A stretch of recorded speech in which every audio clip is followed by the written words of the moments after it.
So Joyce, tell us a little bit about how this all started. My story starts in the Congo. I was born there, and because of the situation of war, my family had to flee. And we went to Kenya. We met a German Mennonite couple there who helped us move to Canada.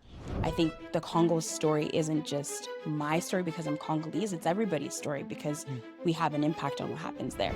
The biggest thing that you could do as a storyteller is tell your story with power, because someone else might hear that and it might transform their reason to believe in themselves. I say, honestly, your story is your superpower, and nobody can take that away from you.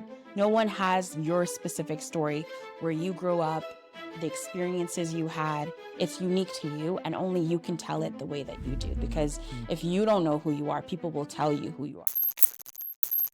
Welcome back to the Rise Podcast. I'm your host. My name is Hanny. I'm the CEO and founder of Hanny Mobile. In this podcast, we interview entrepreneurs and business leaders who are doing amazing things. We're only able to share their story. Today, I've got with me Johise Namwira, a Congolese Canadian turned global communicator, a PR professional and advocate whose TEDx talk, From Congolese Soil to Your Smartphone, sheds light on the human cost of technology we use every day. Joyce, welcome. Thanks for being on the show. Thank you for having me here. It's a pleasure. So Joyce, tell us a little bit about how this all started, like your story. You're from the Congo as well too. So where did this all begin? So my story starts in the Congo. I was born there, and because of the situation of war, my family had to flee. And we went to Kenya. We met a German Mennonite couple there who helped us move to Canada. And I've been here since. And ever since I was a kid, I loved storytelling. I was the kid who talked a lot. I was very passionate about learning history and things like that. And that's kind of what got me into my career today. Nice. I see that you also have transitioned to so many different things. So many. Yeah. Yeah. So what made you get into communication? What was that spark like? I feel like I got into communications by accident. Okay. I was set on acting as a start. So there was a couple at my church who saw how engaged I was and involved, and they were like, we'd want to pay for this girl's acting classes. So they paid it forward, and I took my first acting classes. I loved it, and I just grew from there. And then I decided to take things seriously. I went to university, did my undergrad at the University of Manitoba, did my master's at Oxford. And somehow it just came back to me. I got an opportunity to work in politics, and I applied to be the press secretary to a federal minister, and I got the job. And that's kind of how I started it a bit more professionally. So from acting to politics, and now I do a lot more. Nice. No, I like it. You're always kind of transitioning to find out what's more out there. Yeah. Talk a little bit about what your mission is about in like Congo, because Congo is it's a big country, right? There's a lot of things happening. What made you decide to put an awareness on what's happening back home with the smartphone and technologies? What was that all about? Yeah, when it come to doing a TEDx talk, I think for me, I was just passionate about that one thing. I wanted to tell a story that represented who I am and where I come from. And so it wasn't even a doubt that I would talk about Congo. I grew up hearing the conflict and the impact that it has on the people back home, and how our cell phones, our technology continue to fuel that violence. So I thought, this is the perfect opportunity to shed light on this issue. It's something that I could talk about for hours. And it was such an honor to be able to have that opportunity on a TEDx stage for a global audience, talking about my story and my country. There you go. And what was the turning point to make that happen? Because you didn't just start off as a communicator. Of course, you had to go through those steps to be able to get on that stage, but also to putting an awareness on something that big of a, what did that feel like for Congo and what you're putting out there, like the message behind it? Yeah, I think the turning point has always been my community. For me, I grew up with a dad who refused to own a cell phone, and he made it very clear that, these phones are what are fueling the conflict back home. So I never understood when I was a kid. I was like, why do we have to be different? How come I can't have a cell phone like everybody else? But the older I got and the more I studied our history, the more I understood that so many things are connected to the story of the Congo, from our cobalt and coltan to the rubber and ivory that produced like the automobile industry. So I think the Congo story isn't just my story because I'm Congolese, it's everybody's story because we have an impact on what happens there. Yeah, yeah. I'm also too. I'm in the phone business. So we do a lot Okay. of we deal with a I lot hope of it's phones. clean. We deal with a lot of phones and technology. I'm always into like tech, and Yeah. I think when you start looking at like how corporations make money, I Yeah. think like you see Teslas and how. So what is your message to stop that? Like what is how do you get people to be aware of that? Because it's everybody is using it, right? And what's happening like back home to make this Mhm. initiative kind of, like what are people actually doing about it? Yeah, I think it's a tough question Yeah, because yeah, there's two pieces to it. There's the consumer side where yeah. obviously our choices influence the market and the demand and production of these phones. But at the same time, there's also the corporate side of where they source these materials, how they're smuggled into different countries, and then the origins of them are unclear. By the time we purchase the phones, we don't know where the minerals come from. So I think we definitely need to put bigger pressure on corporations to, give more information on where they source their materials. And then at the same time, governments have to be accountable to what they're bringing in and what they're outsourcing. Yeah, yeah. So do you think that technology is gonna keep getting bigger because of corporations are sort of exploiting it? Because you see the Teslas of the world, they're hitting, billions and billions of dollars. So how much more output can you get from cobalt, like producing it? Like, do you think there's a point where it just becomes too much, right? Where now it's like, people have to, because I'm seeing the Hmm. job sites, the amount of people they have to get to work, and Yeah. yeah. So how does that? What is your thoughts on that? Like How where the future is going. yeah, where the future is Yeah. going. I mean, it's really hard to say, but the trends are showing that, the more we take this out, the more of a damage it has on communities like the Congo. Yeah, yeah, yeah. So George, tell me a little bit about too, because you're also into personal branding. I think Yeah. it all ties together Yeah. to community advocacy as well too. Hmm. Why personal branding? Why is that so important? Because you started off as a communicator, and then you're able to use that as a documentation, Yeah. and now you're touching people and you're like impacting lives essentially. Yeah, I think the biggest thing when it comes to personal branding is, you're telling a story. You're telling people who you are, what you're about, whether or not you're in the room at the time. Everybody has their own personal brand. When we think about household names like Nike, like the Kardashians, you know who they are because of the impact that they've made. So each person also has that effect. Maybe not to the same extent, but you create impact based on how you develop your personal brand, and I think it's something that everyone should build and definitely tap into. And tell me that piece about storytelling. Why is that so important? Because you have so many stories that you could probably tell. What's been like the most like impactful thing that's happened in your life, where from a communicator to being in Oxford, like what was that journey like? Honestly, I think it's hard. I'd say that the biggest impact that has built my communication and storytelling was just listening to other people. As I said, like I grew up from a community that was very close knit. We love to get together, we love to tell stories, and I love to listen to those stories. And those stories are what I wrote about when I applied to Oxford to do my master's.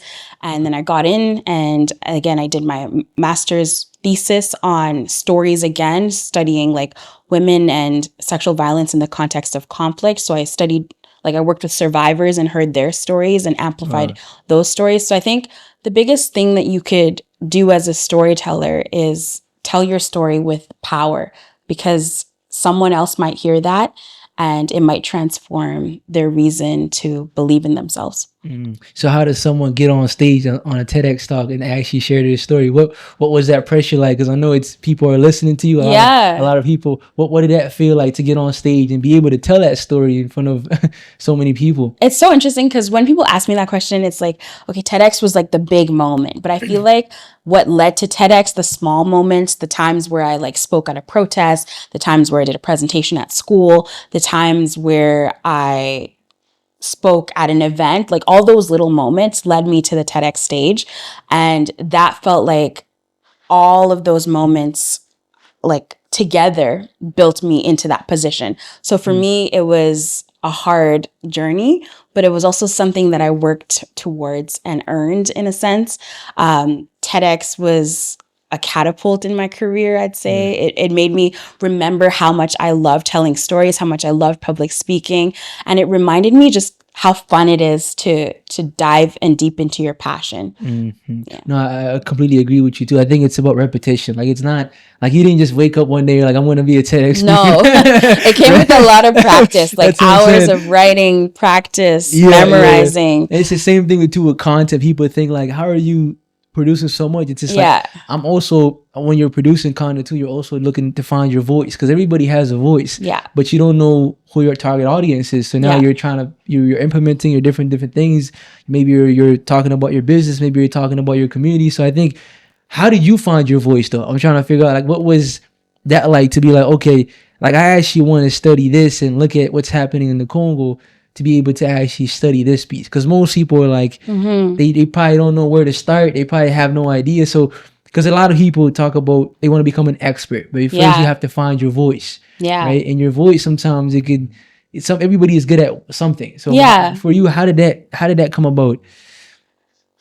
How did I find my voice? I feel like I am still building my voice, to be honest. I feel like it's always a journey of learning, growing, building. And to me, the way that I found my voice is I had this one assignment in university where we had to do like a manifesto, which is basically like a speech.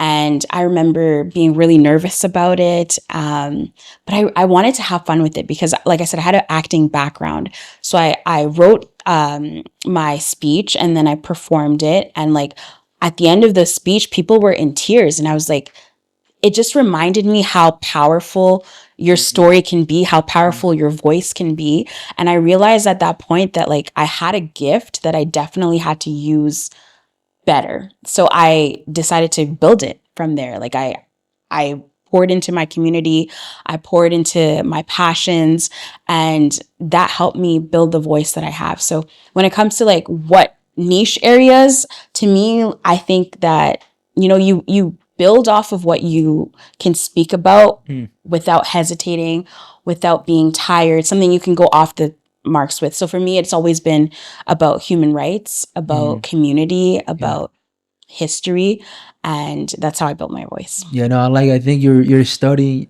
like, there's a market in every market, and you're studying your market and you're doing your research. What would you tell someone though who's has a story but they're just afraid, like, I don't want to share this story, but I don't know where to start? You probably have like a lot of young people who watch your content who probably reach out to you or like, I just don't know where to start. Where do you find that? I say, honestly, your story is your superpower, and nobody can take that away from you. No one has your specific story, where you grew up, the experiences you had. It's unique to you, and only you can tell it the way that you do. That's your it factor. So don't be afraid to share it. Yeah. Do you think that sometimes too, a lot of us, because I'm from Eritrea as well too. Okay, yeah. So born in Sudan, and sometimes I find that oftentimes because of like our upbringing, so the way you're programmed, the way everybody has different things that we go through in life, but we often get like, you know, maybe our parents are telling us like, you got to pursue this. Maybe our grandpa is telling us. So there's always someone talking to us. For you though, what was that turning point to be like, okay, I'm gonna focus on this? Because there's always people that tell you like, you can't do this. 100%. You don't go for it. Right? Yeah, I mean, I finished high school. I graduated a year in advance, so I skipped grade 12. I was 17 when I finished high school, and I was at that point ready to like go straight into acting. Like I had at that point emailed all the casting directors in Canada. I wanted to move to Vancouver, pursue acting as a career, and I was so excited to do that. And my parents were straight up like, no. You're 17, you're not moving to Vancouver by yourself. You're going to go to university. And I was so hurt. I was like, nobody's believing in my dream. Like, what am I going to do? So I went to university, and I actually loved studying. I was a studious kid, so it was not a difficult transition for me. And I loved it so much that I did a master's after. And I found my way back. Like, it might not be formal acting in film and television like I used to do, but I'm still using those communication skills in my everyday life. Yeah, nice. No, I think for me, I always tell people like, education is good, but it's like you have to find like what is your why to actually doing 100%, it, right? Like your why is the thing that wakes you up every single day to like pursue that thing. Because sometimes people will tell us like, you know, university, like go to school, but it's like, what is the thing that actually keeps you going when it gets hard, right? So for you, what was that turning point? Like, I'm guessing you went the education route, then you got your master's, and you're like, okay, now I actually want to pursue this and become like a speaker and go about it. So what was that stage? What was that like step that you had to take? Because it's probably a lot of things that you had to probably train for and kind of prepare. And what was that step for you like? Yeah, for me, it was just realizing that I had a gift. Like I was really good at this, and it was time that I invested in it. So I decided to, when I do speaking engagements, I hire someone who will record it. I invested in headshots. I invested in speaking coaches. So I was ready to take it seriously. And you have to put in that investment if you're going to take your, skill or passion to the next level. No, 100% agree Yeah. with you. Yeah. It's either you pay with time or you pay with money. Literally, yeah. You probably come across a lot of people who just like, they want to like do something, but they don't want to invest. It's like, that's a scam. Like, why should I do this? You tell someone like, someone is making money in this business, someone is doing this, but it's like, so how did you find that out where you had to like actually go train and become a speaker? Because I'm trying to do the same thing where I'm working on my public speaking as well too. So what's that like to go on stage and actually present in front of people and kind of do that? Because I feel like there's a lot of practice that goes into it, but it's also repetition as well too. Are you looking at the crowd? Are you thinking about the ideas that are already coming in? Like how do you process that? Well, to me, I always think about what the audience is, because not every story will land the same for every crowd. So you always have to think about who you're speaking to. What are they about? What's their age range? What's their demographic? What's their passion? Like, what is the central theme for the audience that you're speaking to? And then you shape your story around that. So some people focus on facts, and facts, of course, they get attention, but stories make people feel. And the purpose of a good storyteller is to tell a story that leaves people with a sense of emotional pull, that they leave the room remembering what you talked about and remembering who you are. No, that's powerful. You were talking about how you invested into like mentorship, into like coaches and stuff like that. Who was like the most impactful person in your life that got you on this journey? Because it's probably someone that like when times got hard and when you didn't want to do it, who was that person was like, okay, Joyce, like you can actually do this? I don't know if I can say one single person, but I definitely have a circle of people. I can definitely say that my community is 100% my biggest support system, from my immediate family to my friends to my fiance. Everybody around me 100% like supports and encourages me in everything that I do. And they'll be honest with me when I need to do better or where I need to fix things. And that really helped me grow. Yeah, that's amazing. I also saw that you just recently got married as well too. Congrats Engaged, on that. Yeah, engaged. Yes, nice. Congratulations on that. So I know life is like, I think life is, I like to call it, life is designed to spec. So it's specification, meaning like right now you went through school and then you got your master's and then you found like your purpose. So whenever, for someone who's listening, like a young person who's trying to find their North Star, like their why to what they're doing this for, what would you like advise them on that for? Like, because being especially from Congo, I'm also an immigrant as well too. We don't really have as much. We don't really have as much guidance. We don't really know where to go. So how did you find those people in your inner circle? Who would guide me? Yeah, who would guide you? Yeah, like the community and that aspect to it. Because I grew up in the north end of Winnipeg, and I had a lot of different communities. Yeah, whether it was the Nigerians, the Ethiopians, the Filipinos, it was always that environment that I always had. For you, what was that like your upbringing? My upbringing, I grew up in the South Side, and the rural South Side. So I was like the only black girl in my class for most of the time. The only black girl at my high school. So I'd say I had to develop thick skin from a very, very young age, because I questioned who I was. I tried to fit in, tried to assimilate, tried to change my accent, change the way I dress, because people would make fun of me at that elementary school age. And I think it wasn't until university where I started making friends from different countries like Nigeria, Liberia, Ghana, that I really strengthened my sense of identity. And I think it's so important for kids these days to just know who you are and never let that anyone shake that off of you. Because if you don't know who you are, people will tell you who you are. And that's what my parents used to always say to me. So yeah, you're keeping that pride and that tradition going Yeah. as well too for back home. So the Congo is like, I think it's very smart people, but you often see that, especially African people who come to this country with nothing. I know you said that you were actually were you born in Canada? No, born in Congo. Born in Congo. Yeah. Okay. Born in Congo. So that transition from like, because you said you grew up on the south side of Winnipeg. Yeah. What was that like? The turning, like when you came here and then when you transitioned into Canada, was it like easy? Because you said you grew up the only black kid in your school. So Yeah. what was that like? Because that's got to be probably tough to, especially when you're the only female as well too. Yeah, so I'd say the transition was hard because just coming here as immigrants, my parents worked so hard for my siblings and I to get the life that we had. And they, as much as, wanted to provide everything for us, growing up in the Congo, they never had a concept of racism. So they didn't understand some of the things that I was going through in elementary school when I'd say, like, these people are picking on me. I feel like I'm being put aside for prejudice. And they didn't understand that because they were like, what do you mean? Like, people are making fun of you because you're black. What does that mean? And so I grew really thick skin from a young age, like I said. And when I made friends from different countries, different African countries, I learned to love myself a lot more. And I think it was like a big process of unlearning a lot of the things that I had internalized. And yeah, I grew from that. Yeah, and what is the community like? Especially Congolese are very, like I said, or community oriented people. They're always kind of together. So Yeah. how do you what do you think about the community, especially being from the Congo? Like, because I'm Eritrean, Nigerians, we're all like the same people. When we talk about race, Mm-hmm. Yeah. oftentimes you'll see someone who'll tell you like, where are you from? But it's like we're all from Africa. But Yeah, it's like right. So what Yeah. what is your perspective on that? Because oftentimes I feel like we always put like, I'm from this, I'm from that. But when we actually look at it, they were actually from one continent, One right? continent. Yeah, Yeah. yeah, yeah. Yeah, I mean, like Congolese people, we are very resilient. I'd say we are like we love to dance, we love to dress up.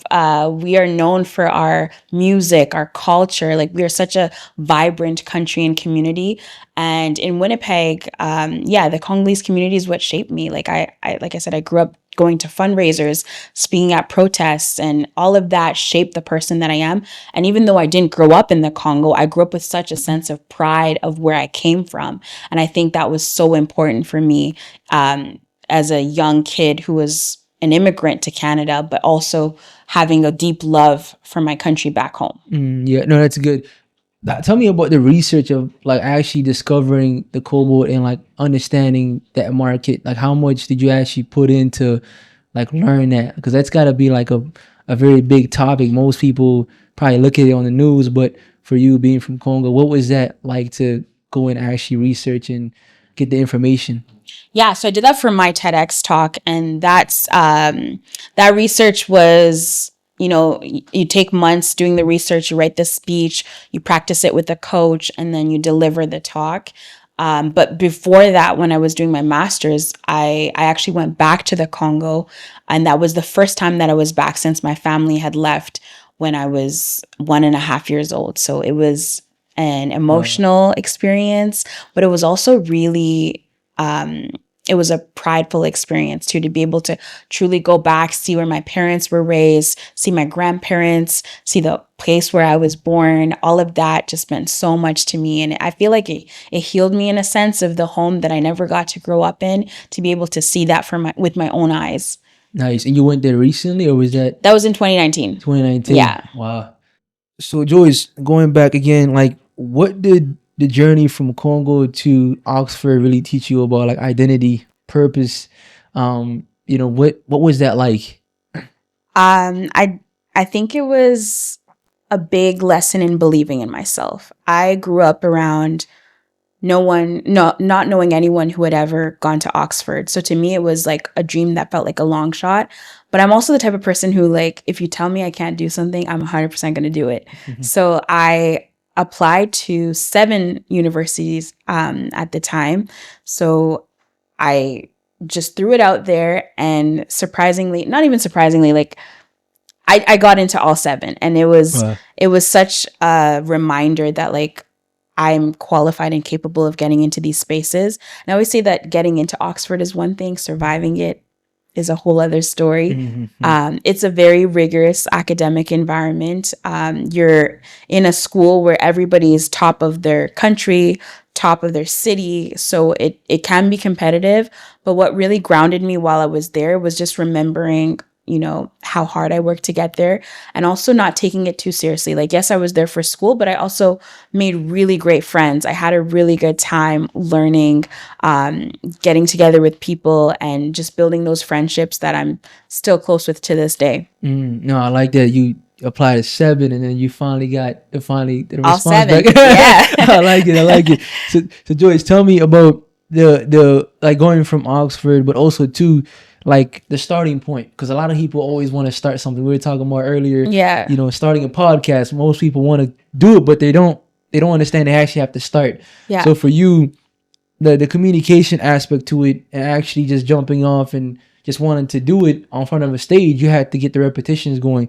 So what would you tell someone who's afraid to get started, but they just don't know where? You just have to do it, honestly. Yeah. And I'm saying this as someone who's still learning that, because I am a planner. I like to make sure I have A, B, C, D, E, all the way to Z ready to go before I start something. But you're never going to be 100% ready. You just have to start. 100%. And I think a lot of young people nowadays, they put like a limitations on themselves. Like, you know, we talked about earlier, my mom said this, my father, I'm a big advocate in just like going with your intuition. Yeah. So if something feels right, maybe it feels right for you. It might not feel right for someone else, right? I think faith also plays a big role in my life, where I realize that there's some people who are just chosen, right? Like but you don't know what that gift is until you jump into the unknown. And the unknown could be you start a business, or you start public speaking, you start doing different things like that. So for you, what was that like when you just, when most people think you need to have a strategy or something in place, but you just got to jump, right? Yeah, I mean, like I said, I'm a planner. So I'm like the type of person who, I have a 5-year plan, I have a 30-year plan, I have a 40-year plan, and I stick to it. So sometimes there's been moments in my life where things did not go as planned. And that's the moment where you really learn the power of pivot. And I think in the past like 5 years, I've learned that so well, going from politics to like nonprofit work to public speaking. I've had to pivot so many times and just find myself and restart, and not be afraid of restarting, and not being afraid of also, you know, learning as you go. No, 100%. There's probably too like a lot of girls who listen to your message as well too. I'm guessing a lot of your audience. And I always tell people like, because I'm in business, and I often see that there's a lot of like talented males, but I also feel like nowadays it feels like the females are like climbing up, where you see females being CEOs. So what do you tell someone that's younger, like a young female who wants to pursue this, go after her dreams or aspirations? Because you were talking about earlier how growing up, you know, you were the only black, you know, girl in your environment, and that really shaped who you were. So talk a little bit about that. Yeah, I would say I think it's Lupita Nyong'o who actually said that. She's a Kenyan actress, and I remember watching her win the Oscar award for Best Supporting Actress. She did 12 Years a Slave, and she said no matter where you come from, your dreams are valid. And to me, listening to that, it just opened my mind to the idea that, you know, you could be anywhere in the world, and if you have a dream and if you work hard and you pursue it, it's valid, and your work ethic will get you there. 100%. I think the mind is a powerful tool. Once we uncover what's 100%, underneath it, it's like, I think fear too. What is your idea of fear? Because a lot of times we're afraid to kind of make that jump, but there's also fear of like you're a very good planner. Like people always have like, what is that person going to say about me? Or what is this person going to think? Like, how did you overcome those fears? And for you, what was that like to kind of say, okay, this is what I'm going to pursue. I'm going to go all in. I think especially when it comes to public speaking, you got to be prepared that not everyone's going to like you. You're going to get a lot of backlash. Some people think you're doing too much, you're talking too much. Who are you to speak on those topics? But you don't focus on those people, because even if you're speaking to a crowd of 101 person steps away from it, knowing that I was impacted by that message, that's one person who you did the right thing towards, right? So I think you just got to get over what everybody else is going to think, and you just have to do it. Yeah. Do you believe to everyone is chosen to like do something impactful? Because public speaking, whatever that could be, I believe like we're all called to do something big. How is that? What are those thoughts when, let's say, you're developing yourself and you have these plans, but there's always those moments that feels like, okay, like things are not really happening right now, but I gotta keep trusting the process. Yeah, like I am Christian, so I do believe in purpose, and I believe that like God gives everyone a purpose, and he will orchestrate your environment and things to work towards your good so you can accomplish that purpose. And sometimes it might not go the way that you want. It might not go on the timeline that you believe it will. But at the end of the day, you will accomplish what you're supposed to do and be where you're supposed to be. 100%. And how big has faith made an impact in your life? Because I know you said you recently got engaged. Yeah. How has that played a role in your life? It's definitely been the anchor. Like, I think I am who I am because of my faith. My resilience and my trust in God has helped me in so many ways. There are times where, you feel defeated. You feel like you don't know what's next. You don't know what step to take next. But I just always feel encouraged in knowing that like there is a greater purpose, and I will end up exactly where I'm supposed to be. Yeah, no, I think 100%. I think purpose is like, it's not really, you don't really know it when you're first starting, but I think once you like have a why to like, okay, I'm actually gonna do this. And sometimes you might have people that are not gonna believe in you, like your family, like your friends. Also too, I believe like community is such a big aspect to it right now. I think if you have the right environment around you, like the right people that can support you, I think it really rubs off on you. I think for me, that's how I found most of my success. Is just I went out there, I had a vision, I had an idea, and then people in my community really supported it. So tell me, like for you, what's that been like to find people in your inner circle, in your community, who are like, okay, this is what Joyce is doing, like I want to support that? Yeah, I think because I'm a firstborn daughter, sometimes I do so much for everyone else that it's hard to ask for people to show up for me in return. But when I did my TEDx talk, I was so shocked at just how many people actually showed up. Like, it was a big reminder that people are there for you and they will support you if you let them. And to me, just finishing my talk, looking at the audience, seeing my family in the front row, seeing my friends, seeing my fiance, I was just like, I was so overwhelmed with emotion on how many people actually are rooting for me and want to see me do well. And those are the people I need to focus on. No, that's 100%. It's, I call them the defining moments. Yeah. When you get your defining moments, it's like everybody's kind of, but Winnipeg is like, it's really a community oriented place. I think there's different kinds of communities. Yeah. What do you see from your perspective? Like you said earlier, like human rights and seeing different countries. Yeah.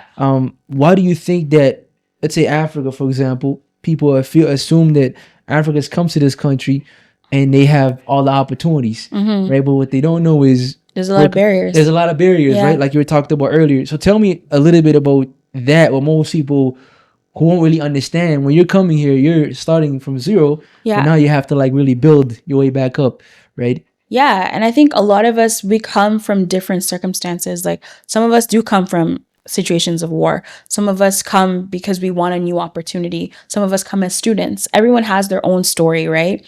But at the same time, we're all coming here for a better chance at life. And people sometimes underestimate and undervalue the potential of immigrants. I think immigrants are some of the most resilient people. It's not, if we had stable countries, or if we had everything that we needed, we might not have come here, right? So we come here for a better opportunity, and it's important that people give us that chance to build lives and really make an impact in our industries. So it hurts me sometimes when I see immigrant communities, like people who were doctors back home, who were lawyers back home, come here and become taxi drivers or Uber drivers because the market just doesn't support their degree, right? It hurts me because we're losing potential. And one of my fellow TEDx speakers actually wrote, like, he spoke on that topic of the lost potential of a lot of immigrants because we don't value their credentials and their experience. No, that's powerful. I think there's a lot of people who are talented. I think it goes back to like you have to find your inner circle. You have to find your people. But for you, Joyce, what's that been like? Because for me, I always believe in like mindset is more important than skill set at times. Because oftentimes people, let's say you want to start a business, but without the right mindset, you could tell someone the strategies, how to do this, how to do that, but they won't execute because they're just not there yet. So I feel like oftentimes immigrants who are here in this country, they have a lot of potential, but they lack a lot of mindset because there's so much beliefs from back home. Maybe you're the way you're rewired. So tell me that because I believe like subconsciously a lot of us are programmed, right? So when you're coming here, you don't really have as much, but also too, you have so much past history. So for you, what's that been like to be like, okay, we have to create a new paradigm shift. Like, okay, I'm actually going to do something new, right? And so when you talk to people, what is that thing that you really just advocate about? I think like when you're talking about mindset, it is like the central thing that can make or break you as a person, right? I think for me, my mindset was built because I had parents who worked really hard and truly wanted to make a life for themselves here in this country. And they told us that, there is nothing that's outside of your reach. If you want to be a musician, do it 100%. If you want to be an actor, do it 100%. If you want to be a lawyer, a doctor, do it 100%. And they would support us, all my brothers and sister and I, like in those pursuits, right? So I think from a young age, we grew up with the idea that if we worked really hard, if we believed in ourselves, we would be able to accomplish anything. And I'm really blessed to say that because not everyone has that environment where they're supported in that sense. Yeah, that's a good perspective. I think it's like anything else too. You got to see that in life. Education is like, it's the gateway. It gets you to one door, but there's always like another door that has to open, right? And oftentimes without the right exposure, we just don't know where to find those people. For you though, Joyce, like the idea of like, okay, like I want to be a speaker, but also too, like I'm pursuing my school because you have to juggle so many things. Like you're talking about earlier, you're doing so many different things. So where does, because I always believe in like, you have to focus on focus stands for focus on one course until successful. So if you focus on like thing, right, you're going to be the best at that one thing, right? Because I also grew up an athlete as well too. I always felt like if I would have just put in more reps into basketball, into like actually going on all this, maybe I would have became an athlete. Maybe I would have became a professional basketball player. But the amount of work that it actually takes to get to that 1% is like slim to none. Right. So for you, though, what was that like to actually say, okay, I'm actually going to do this and go all in? Because a lot of people are interested, but there's only a few people who are actually committed. Right. You probably a lot of people probably come to you and be like, Joyce, what should I do this? What do you tell those people? It takes discipline. Like you have to be disciplined. And I'm sure you know that as an athlete, like you will not move forward if you're not disciplined. And discipline is not just when you feel like it, when you're excited. It's also when you don't feel like it. It's the commitment that you make to yourself and to your passion and to your purpose that you will put the time in to get there, no matter how your emotions feel, no matter how down you feel, no matter how bad the day is going, you still have to put in the work. 100%. I also see that you got a black belt. I do. I do. You got a black belt. It's not. Is it kung fu or is it karate? Karate. Okay, karate. Yeah. So what is that? Because I could definitely see that you had to develop discipline to get a black belt. So what was that journey like when you were a kid? Because you started that when you were very early. Yeah, right? I started karate when I was 6 years old. My whole family did it, and most of us are black belts now. Wow. So it was like we went to training multiple times a week, whether we wanted to, whether we didn't. My dad was like, get in the car, we're going to karate practice. And so I learned from a young age that, discipline, preparation leads to outcomes, of success, right? So I learned that, the saying, fall time 7 times, get up 8, right? And in karate, that's 100% what it's all about. The most skilled person is the person who puts in the time, goes to the dojo, does the punches, does the kicks repeatedly. You don't just do it once. You train until it's muscle memory, right? And so from the journey to being a white belt to a black belt, they say out of 1,000 people who start, only one becomes a black belt. So the chances are like slim to none, right? And I got my black belt at 11. Wow. So I was very young. So when times do get hard, or how do you keep yourself motivated? Like, what's that thing like? Because people, like, I always go back to like entrepreneurship. People want to start a business, they want to pursue a career, whatever, but they don't understand the amount of like, resilience it takes, like you were talking about earlier, right? So when it does get hard, and you're like, especially right now, the market is not what people are expecting. There's a lot of uncertainty. What do you tell those people? I think you just have to keep pushing. Like take your moment, feel the emotions, and then try again. And don't stop trying until you reach exactly where you want to get to. And I say this because everyone goes through moments where you feel like you want to give up, like you're down, but you have to have a system in place that helps you pick yourself back up, whether that's listening to a good song. Like for me, I have like a Beyonce song for every state of emotion. I got my hype song. I got my, if I'm feeling something type of song, I got a song for it. You got to have your circle. Like who do you go to get encouragement, and who will show up for you when you need it most? And then you also need, like, I think like it's like three things: your personal self, your communal self, and then if you're spiritual, like also dive into like your faith and find support there too. Yeah, and 100%. I agree with you on the systems part, because James Clear says you don't rise to the level of your goals, you fall to the level of your systems. Exactly. So if you don't got no systems in place, it's going to be tough. And I think a lot of times too, people like, they want to like make money, but they forget like when you're making money, there's a process to making money, right? Like you taking care of yourself, right? You have to. You taking care of your mindset. So I think if we look at our life, it's everything is designed by a system. Like you might wake up, you might, get a coffee, then you might do something else. So I think for you, where did that skill come from? Like you talked about earlier, planning and preparation. Like, is that from, getting your black belt? Where did that come from? Honestly, I think it just came from being frustrated as a kid. Like, nice. I think I was in a position sometimes where I was like, I'm here and I want to get here, but I don't know how. So for me, I was like a big dreamer. I was like, if I'm gonna be an actor, I want to be in movies. I want to get an Oscar award. And, I didn't go that route, unfortunately, but I love being able to dream. And what started it all, actually, I think I was about 15 years old when I wrote my first bucket list. I just like painted it on my wall. I had a list of everything I wanted to do before I died. And that was things from going to Oxford, applying to Harvard, things like seeing the pyramids, travel goals, like all kinds of different things. But to me, it was like a reminder that every day when I wake up, I see that list and I'm reminded what I'm here to do, And when things get really hard, when I feel discouraged, I'm reminded that, I've already checked a few things off that list. It's possible to check more.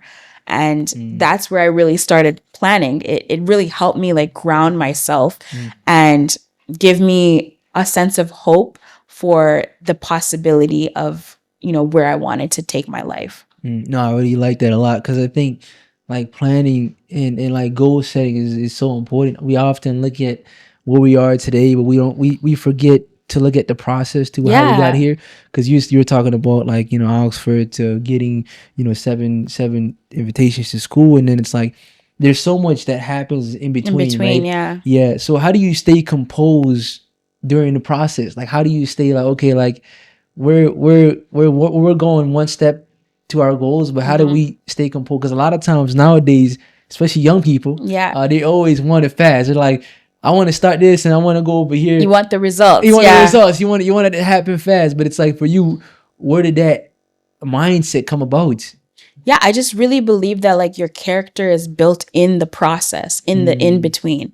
Like you can get things quick, but are you strong enough to sustain it, when you get there? So for me, the process of studying like day and night, doing the hard tests, doing like letting go of social stuff so that I can make sure that I'm writing my essays and applying to the schools I wanted to apply to. That was the process. People see me go to Oxford, see me graduate from Oxford, but they didn't see the process, right?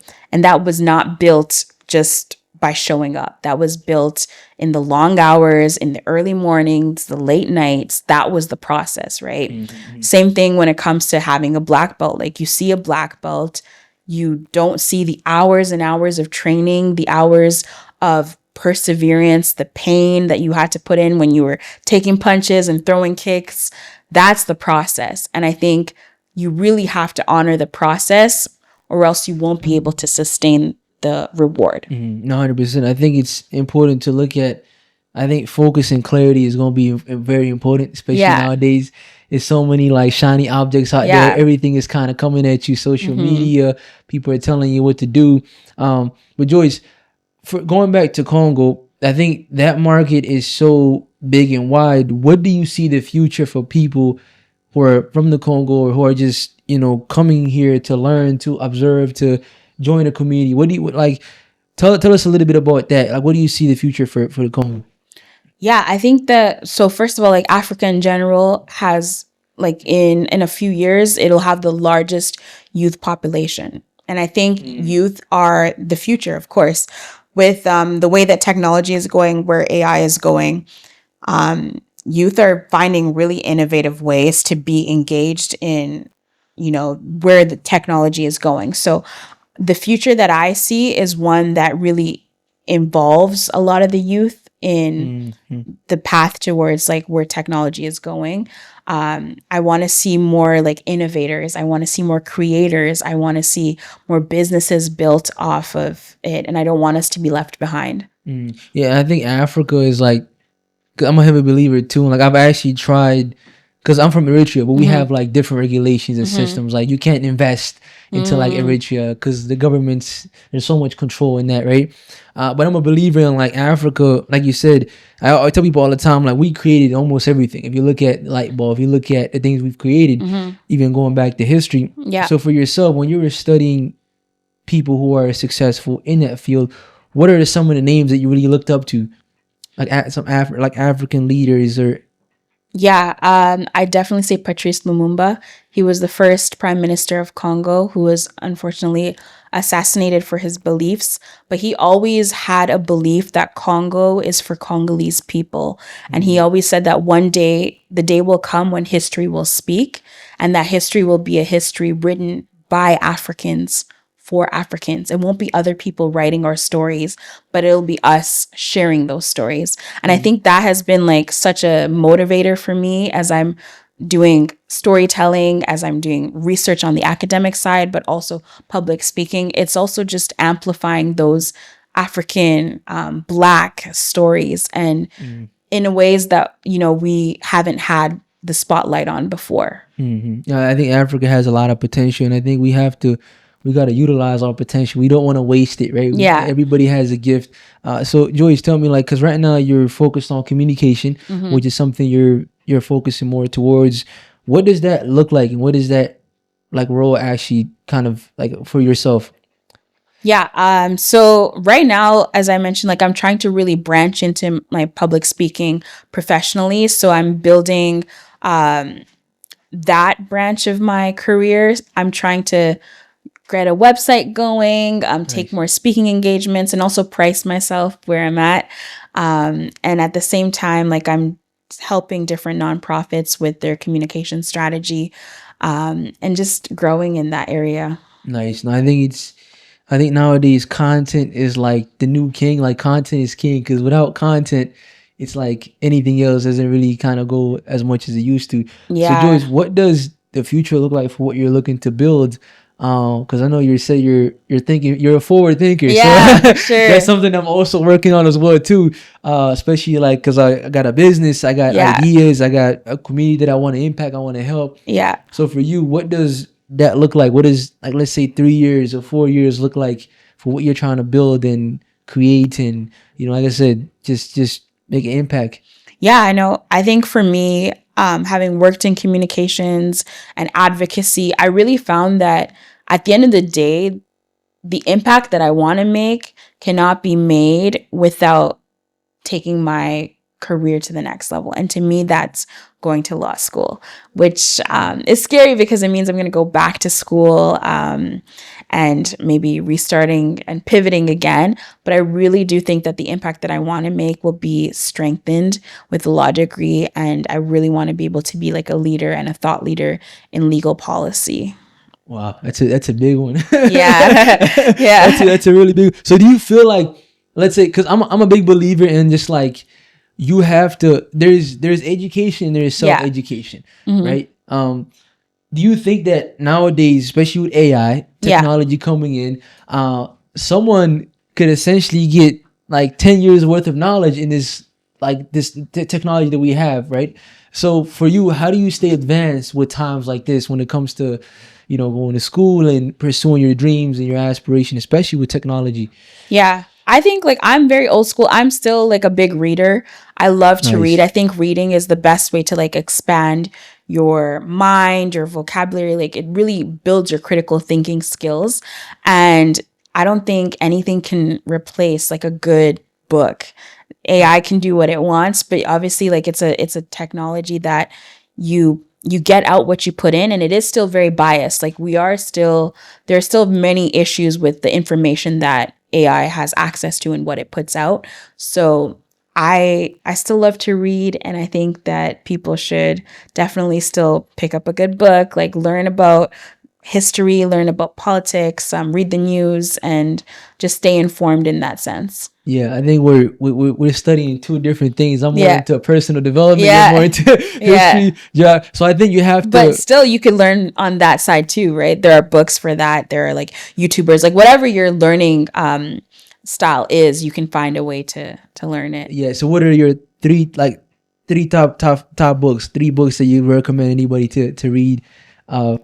Okay, so my 3 favorites are The Alchemist by Paulo Coelho, okay, Born a Crime by Trevor Noah, and I like a good autobiography. So I did like Michelle Obama's Becoming. I felt like I really could see myself in her story and her experience of like being a Black woman in an Ivy League school and just navigating that environment really spoke to me. But also just, beating the odds and building something for yourself when you come from a situation that no one expected you to get there.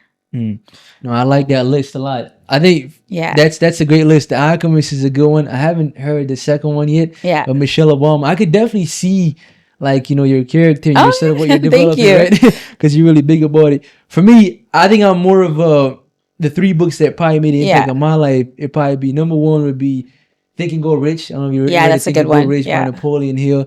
Number 2 would be Rich Dad Poor Dad, because That's it really teaches you about finance, stocks, real estate. Number 3 would probably be Atomic Habits. I think that's a great your one. habits, because the things we do on a daily basis really make a big impact into what we're going to become. So I think like getting 1% better. But I think mindset, without the right mindset, you can't get the skill set. Yeah. So I think reading books is good, but application is also important. 100%. So there's a lot of people who read a lot of books, but they don't apply. Yeah. So it's like, okay, I'm going to read Rich Dad Poor Dad, but am I actually getting into stocks? Am I actually getting into investments? So I don't think you become a master until you actually do it. And then you kind of, maybe you fall, maybe you get back up. So I think that's what life really teaches you. I think books are a good way to kind of get because at the end of the day, you're reading people's stories, right? Yeah. Autobiographies and so many different things like that. So Joyce, tell us before we wrap up the show, what's one word of advice you would give to our audience? One word of advice is that you are more powerful than you think. Your story is your superpower. And I truly believe that if you push and keep working towards your passion, you can surprise yourself by just how many people you can impact. Yeah. No, thank you so much. Where can people find you, Joyce? I'm on Instagram, just Joyce, and LinkedIn, Johise Namwira. And that's basically it. Yeah. No, thank you so much. Thanks for jumping on the podcast. And also, I think I met you at an event, the Social Exchange. Winnipeg is a small community. You reach out to people and you follow back, and now we're here. So this is the Ride podcast. I'm your host. My name is Hanny Mahari.